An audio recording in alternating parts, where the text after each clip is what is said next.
Agent 89 joins us from the ATL right here on the show. How you doing, Steve?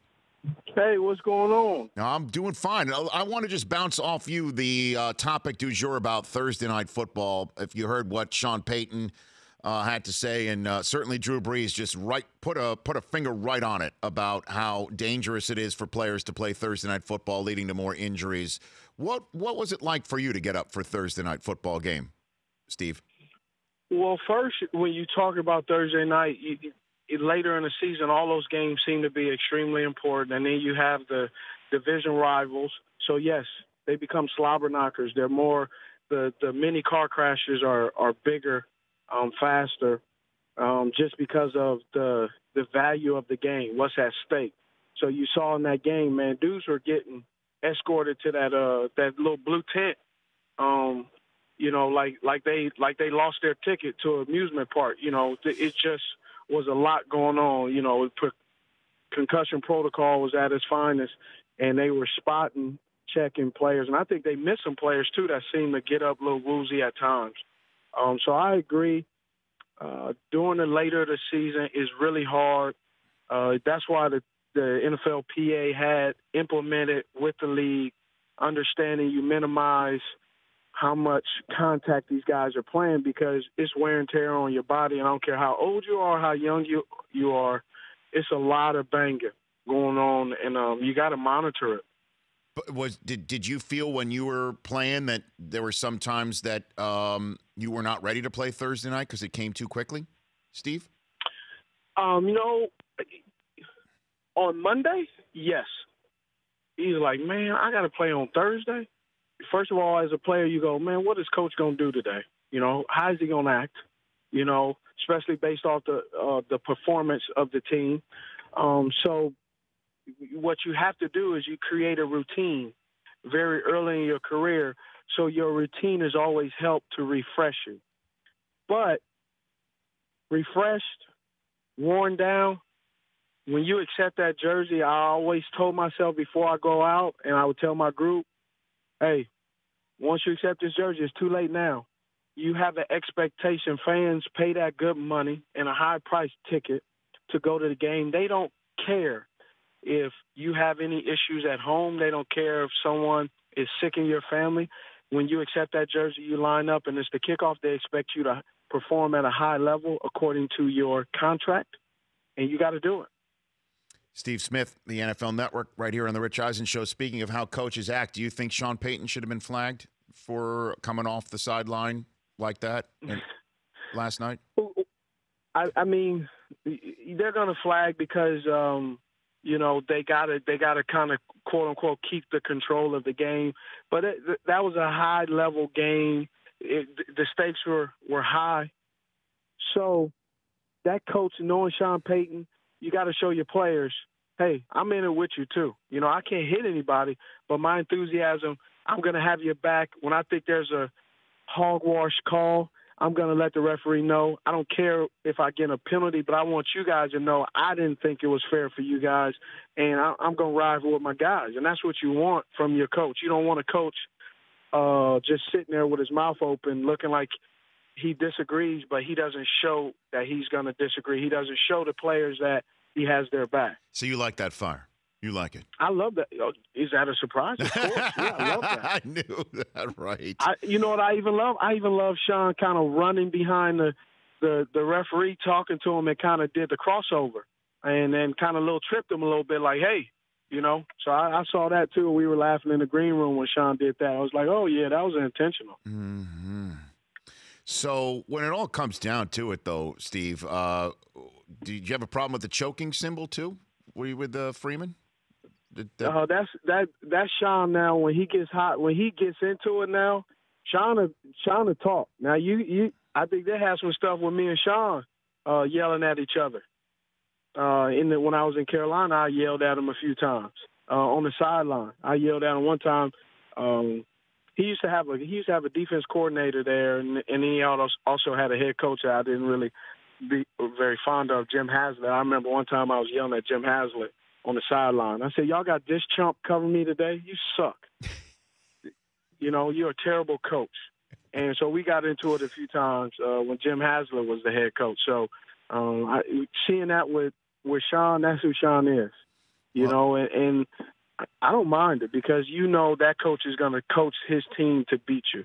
So you got to bring your A game. Thursday night, short week. Nobody want to hear no excuse. You got that jersey, you go out there and play.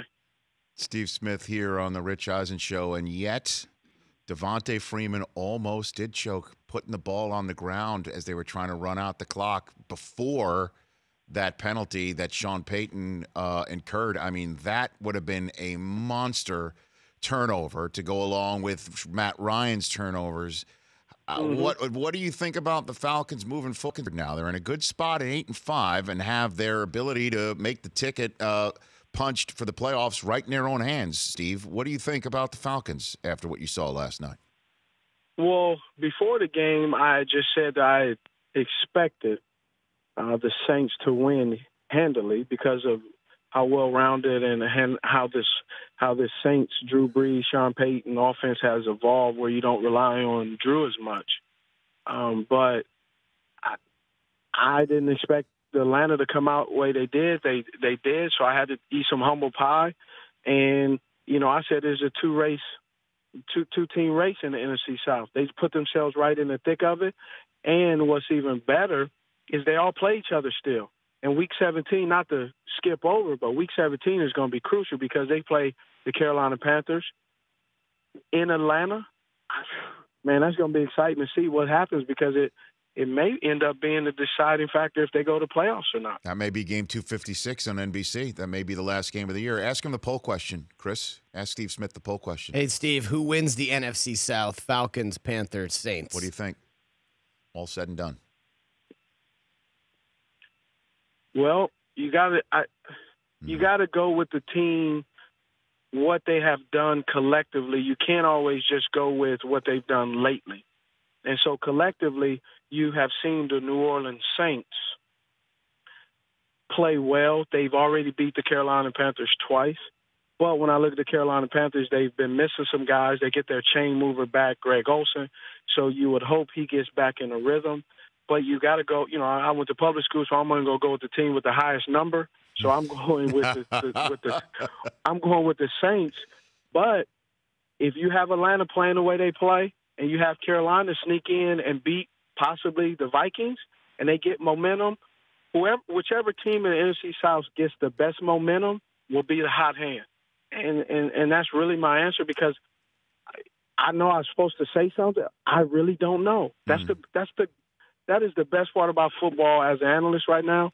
I can sit here and say what I think, but you don't know. You do not know who's going to do what and who's going to wake up and say, you know what, I'm Superman today. Hey, and Steve, by the way, that's the best thing you could say as part of the paparazzi, and that's part of our mantra at the NFL Network, which is why you fit in so well. It's like, look, we think, we give an opinion, but we can admit that we don't all know. And that's the way Mayock is with the draft. That's the way you and Marshall and Irv and everybody is with this league. And, I mean, it's refreshing. But, hey, look, you're right. The Saints do look great, and if Kamara comes back, they might be the ones to win it all. Before I let you go, Steve, I would be remiss if I didn't ask you what you thought about Mike Mitchell's dramatic soliloquy based on the fact that Juju Smith-Schuster got a game for blowing up Vontae's Burfict on what used to be a Hines Ward legal hit. What did you think of all that from Monday Night Football and what Mike Mitchell said about putting flags on players? Well, I didn't listen to Mike Mitchell. So I'm not sure what he said, and I'm not going to go back and listen to it anyway. Sure. You know, it'd be equivalent to allowing my 3-year-old to tell me how to fill out a job application. Yeah.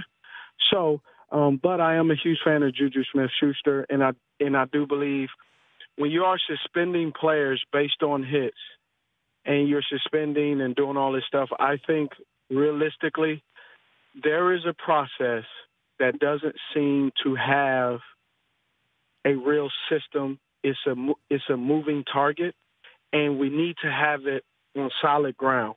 Athletes are sometimes machines. We are told when, where, and how. And with the suspensions, they don't seem to have anything concrete. It's always moving. And I don't think that's fair to players when you have a moving target. It has to be consistent, especially if you're going to get a $200 million contract. Do you want your contract to be moving? So I think you need to have a standard in which everybody knows in fine print. I'm with you, Steve. Thanks for the call. As always, travel safe, and I look forward to seeing you, as always, on Sunday morning with all of us in the network. It. Take care, Steve. Thank you. You bet. That's the man at 89 Steve Smith. The Rich Eisen Show, weekdays at noon Eastern on Audience.